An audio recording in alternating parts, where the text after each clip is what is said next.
Hello everyone. I again going to solve problems on movable pulley cases where we have studied earlier that whenever in a problem you see a movable pulley, you have to establish the relations among the masses connected with the pulley. Okay, so we have a problem here. See, find the accelerations of mass m1 and m2. ये मास है m1 और ये मास है m2, इसका acceleration पूछ रहा है। ठीक है, और आप देख रहे हैं कि ये क्या है, ये हो गया मूवेबल पुली। क्या है? Movable pulley. ठीक है, this is the case of movable pulley. तो जैसे ही आपने मूवेबल पुली अपने प्रॉब्लम्स में देखा तो सबसे पहला जो चीज़ है कि you have to establish the relations of accelerations. ठीक है, तो जैसे देखो इस प्रॉब्लम्स में हमको पता क्या करना है, तो पता करना है एक्सेलरेशन, इस मास का एक्सेलरेशन क्या होगा। This is what we have to establish. तो हम ऐसा करते हैं कि हम एज्यूम करते हैं कि इसका एक्सेलरेशन जो है, दिस इज डाउनवर्ड एक्सेलरेशन जो है, मान लीजिए कि इसका एक्सेलरेशन है a2। ठीक है, और इसका हम मानते हैं जब ये डाउनवर्ड जाएगा तो ये अपवर्ड जाएगा, this is a1। Okay, this is what I have assumed.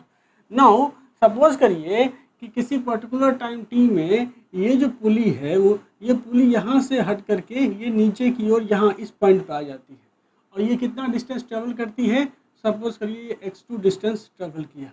ठीक है, so let us assume that the pulley, movable pulley, travel a distance x2 downward. क्या हमने लिखा? Let us assume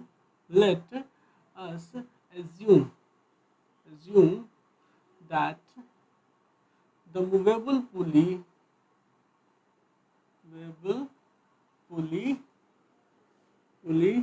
travels a distance x2 downward. ठीक है, तो इस चीज से डाउनवर्ड। ओके, तो जब ये x2 डिस्टेंस नीचे की ओर आएगी तो ये मास भी x2 डिस्टेंस नीचे की ओर आएगा। ठीक है, मास भी x2 डिस्टेंस नीचे की ओर आएगा जब पुली x2 डिस्टेंस नीचे की ओर आएगी। तो जब ये x2 डिस्टेंस नीचे आएगा पुली, तो ये जो स्ट्रिंग है, ठीक है, ये स्ट्रिंग क्या होगा, दोनों साइड से वो x2 डिस्टेंस ट्रैवल करेगा। मतलब ये जो स्ट्रिंग है ये भी अब यहाँ पे आएगा और ये भी यहाँ पे आएगा, मतलब बोथ साइड ऑफ जो एक्सटेंशन होगा इस स्ट्रिंग्स में वो क्या होगा, ट्वाइस ऑफ x2 होगा। ठीक है, सो अगर ये मूवेबल पुली x2 डिस्टेंस नीचे आता है तो क्या होगा, डाउनवर्ड। दिस इम्प्लाइज, आप इसको लिख सकते हैं, it implies that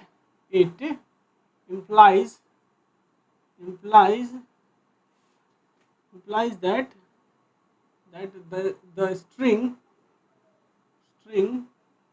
has to be extended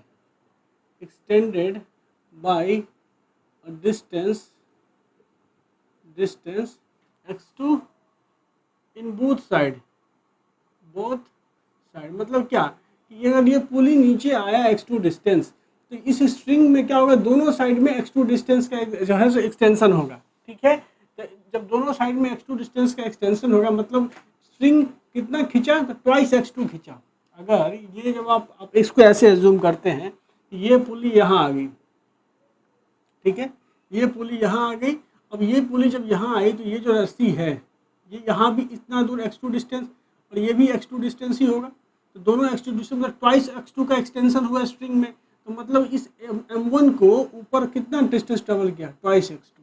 ठीक है, कहने का क्या मतलब हुआ कि अगर ये मास x2 डिस्टेंस नीचे गया तो इस m1 में ट्वाइस x2 डिस्टेंस का डिस्प्लेसमेंट हुआ। ठीक है, तो अब आप लिख सकते हो कि एज, क्या लिख सकते हो कि यहाँ से कि as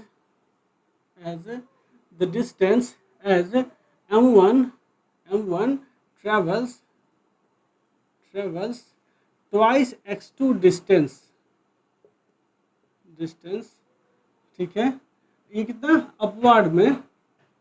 upward in same time interval. ठीक है, इंटरवल।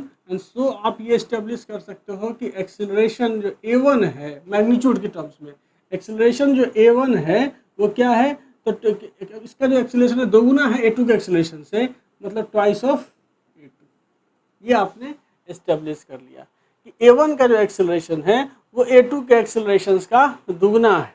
ठीक है, तो ये तो सिंपल सा केस था, दिख भी रहा था कि जैसे ही ये पुली x2 डिस्टेंस नीचे आएगी तो इस स्ट्रिंग में जो एक्सटेंशन होगा नीचे की तरफ वो ट्वाइस x2 होगा। तो स्ट्रिंग में एक्सटेंशन हुआ, इसी स्ट्रिंग के साथ ये मास कनेक्टेड था, तो अगर ट्वाइस x2 का एक्सटेंशन होता है इसका मतलब है कि ट्वाइस x2 डिस्टेंस ट्रैवल किया, इसका एक्सेलरेशन जो है सो इसके एक्सेलरेशन का दुगना हो गया। जैसे अगर हम माने कि m2 का एक्सेलरेशन यदि a है तो आप ये लिख सकते हो इसका एक्सेलरेशन क्या हो जाएगा, ट्वाइस ऑफ a हो जाएगा। मतलब आप इसका अगर आप इसको ऐसे ही लिखें, अगर a1 को अगर आपने ये माना, अगर तो यहाँ a2 है, ओके पेन धोखा दे रहा है, तो अगर आपने माना कि a2 is equal to a, तो आप ये लिख सकते हो कि a1 is equal to twice of a। ठीक है, अब चलते हैं कंसीडर क्या चीज़, तो हम m2 as a system, consider m2 as a system. ठीक है, हम m2 को एज अ सिस्टम मानते हैं। m2 पे एक फोर्स लगेगा नीचे m2g, और यहाँ स्ट्रिंग अलग है तो टेंशन अलग होगा, ये टेंशन ऊपर की ओर, इसको हम बोलेंगे T1 tension, this is T1 tension. तो आप इसको लिख सकते हो ऐसे करके कि m2g और minus T1 is equal to m2 और m2 एंड m2 a2 फिलहाल a है, m2a। ठीक है, पहला इक्वेशन हो गया। अब दूसरा इक्वेशन देखो, इस m1 को एज सिस्टम मानो। ठीक है, कंसीडर m1 एज सिस्टम। ठीक है, तो m1 पे फोर्स क्या है, नीचे m1g, और ये जो टेंशन है इसको समझ लीजिए, एक स्ट्रिंग एक टेंशन है, तो टेंशन कैसा होगा, ऐसा टेंशन T। ठीक है, टेंशन का डायरेक्शन ऐसा होता है, away from the stretching tension T। तो आप लिख सकते हो यहाँ से क्या चीज़ कि T minus m1g is equal to क्या चीज़, तो m1 और ये ऊपर की एक्सेलरेशन था a1, तो अब तुम उसको a1 को क्या लिखो, ट्वाइस ऑफ है, m1 a1 हो गया ट्वाइस ऑफ a। ठीक है, ये हो गया आपका इक्वेशन 1, ये हो गया आपका इक्वेशन 2। एक इक्वेशन और इस्टेब्लिश होगा, क्योंकि यहाँ जो है सो आपका ये जो मूवेबल पुली है ना, इसका क्या है, एक मास है mp। ठीक है, मूवेबल पुली जो ये है इसका मास mp है, तो हम इसको भी एक सिस्टम माने, consider the movable pulley as a system, consider the movable pulley of mass mp as a system. ठीक है, तो इसका जब इक्वेशन लिखोगे तो क्या लिखोगे, ये भी क्या हो रहा है, नीचे आएगा, तो नीचे आएगा तो आप फोर्स लिखोगे, तो टेंशन T1, ये जो टेंशन नीचे की ओर होगा इसका यहाँ से डाउनवर्ड, तो टेंशन T1 मैं प्लस, और इसका खुद का मास mp है, तो वो उसका भी फोर्स, जो फोर्स ऑफ ग्रेविटी नीचे की ओर लगेगा, ये जो फोर्स ऑफ ग्रेविटी इसको नीचे की ओर लगेगा, तो इसीलिए T1 प्लस यहाँ से mp इंटू जी, और ऊपर में दो टेंशन फोर्स है, तो minus twice of tension T और इज इक्वल टू क्या चीज़, तो इसका मास हो गया mp, और एक्सेलरेशन तो वही होगा जो इसका एक्सेलरेशन है, तो mp इंटू a। ठीक है, जो एक्सेलरेशन इसका है वही एक्सेलरेशन इसका है, तो ये हो गया इक्वेशन 3। 3 इक्वेशन डेवलप हो गए हमारे। अब हमें करना क्या है कि हमें करना है ऐसा एडिशन सब्सट्रैक्शन, तीनों इक्वेशन से हमको एक्सेलरेशन से की वैल्यू निकालनी है। तो हम ऐसा करते हैं कि इक्वेशंस 2 को, इस इक्वेशंस को हम 2 से मल्टीप्लाई कर देते हैं और 1 और 2 के साथ जोड़ देते हैं, मतलब equation 1 plus equation 2 multiplication of 2 plus equation 3। ठीक है, हम इसको कैरी आउट करते हैं। क्या मतलब हो गया, इक्वेशन 1 को हम लेफ्ट साइड को जोड़ो, ये हो जाएगा, सॉरी ये पेन तो काम ही नहीं कर रहा है, ये हो जाएगा m2g माइनस टेंशन T1, फिर प्लस इक्वेशन 2 को 2 से मल्टीप्लाई करना है, तो प्लस ट्वाइस ऑफ टी और माइनस ट्वाइस m1 इंटू जी। और फिर इसको जोड़ना है, क्वेश्चन 3 को जोड़ दीजिए। क्वेश्चन 3 है T1, तो T1 plus m1g minus twice of T is equal to, तीनों का पार्ट जोड़ दीजिए, जो एक आपका है ये RHS m2a प्लस, इसमें तो ट्वाइस हो जाएगा, 2 से मल्टीप्लाई कर रहे हैं आप, तो ये ट्वाइस ऑफ ये था तो 4 टाइम्स हो जाएगा, तो 4m1 इंटू यहाँ पे a प्लस, ठीक है, 4m1 के प्लस MPa प्लस क्या आ गया MPa।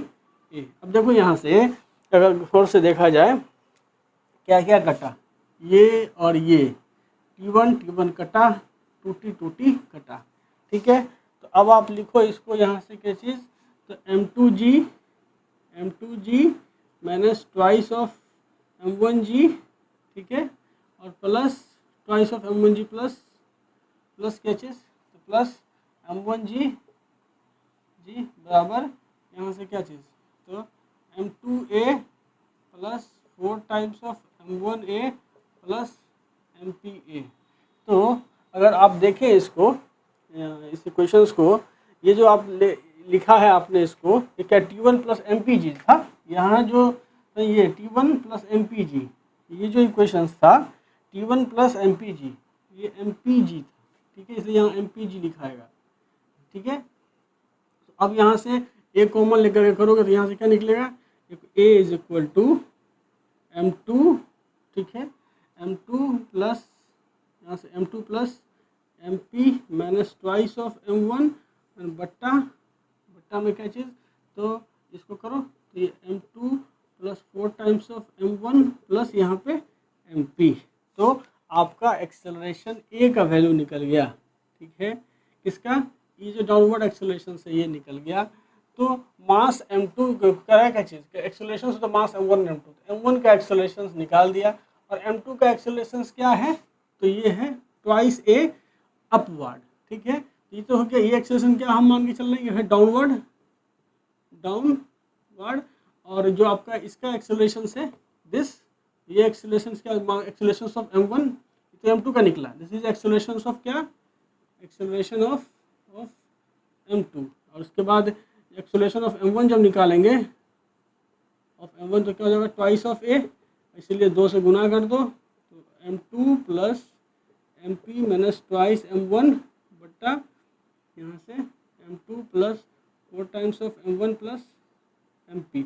अगर पुली मासलेस होगा, अगर इस पुली को मासलेस मानते तब क्या इक्वेशंस निकल के आता, ये जो इक्वेशन 3 आप देख रहे हैं इतना बड़ा सा आ गया, अगर ये पुली मासलेस होता, इसका वेट 0 होता, तो सिंपली क्या आता, ये सिंपली आ जाता MP 0 हो जाता, तो ये होता T1 minus twice of T is equal to 0, मतलब T1 is equal to twice of T आता, और इसी हिसाब से इस इक्वेशन में भी चेंजेस आता। लेकिन फिलहाल ये पुली हमारा जो है, यहाँ जो पुली था वो मासलेस हमारा पुली नहीं था, उसका एक पर्टिकुलर मास था। तो इस सवाल तो छोटा था क्योंकि 2 ही मासेस कनेक्टेड थे, तो एक्सेलरेशंस दोनों मासेस के बीच जो एक्सेलरेशंस होगा उसको इस्टेब्लिश कर पाना आसान था। लेकिन जब ज़्यादा संख्या में मासेस कनेक्टेड होंगे पुली के साथ, तो उस केसेस में हम लोगों को कॉन्स्ट्रेंड मोशंस का कंसेप्ट इस्तेमाल करना पड़ेगा, जो हम लोग अगले प्रॉब्लम्स में देखें।